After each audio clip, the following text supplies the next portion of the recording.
They claim they're just using forest residues, but actually a great deal of what the McNeil facility and lots of biomass facilities burn is whole trees. As you can see by this pile that's stacked right outside of the facility, these are trees. It turns out that the biggest source of green energy in Vermont is something called biomass, burning trees to create electricity. This is definitely not the way, and that the first step is actually looking at our lifestyles and how we can reduce our energy consumption. This is all the ash that has varying levels of toxic metals, a great deal of radiation, as these trees have been absorbed. Oops, there's a...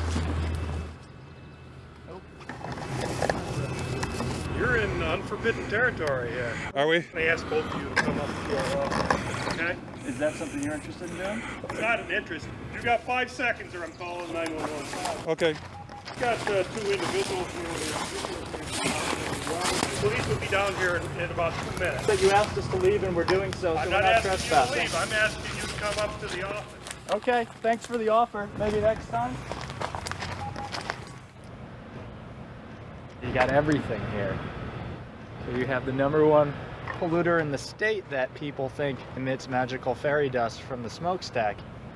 The reality is what you have is a facility that burns 400,000 green tons a year of trees. This facility burns 30 cords of wood per hour. That's a hell of a lot of wood. And on top of that, it actually burns natural gas as well. And to think you would have to have 10 of these to replace one average coal-fired power plant. It's just not going to work. It's just nuts. It takes a great deal of fossil fuels to cut down all of these trees, to truck them in, to use the big machinery to dump the wood chips everywhere. So the idea that somehow this is not anything to do with fossil fuels just doesn't even make any sense. It couldn't happen without fossil fuels, in fact. How did the environmental groups get pulled into this? Obviously, the main factor is delusion.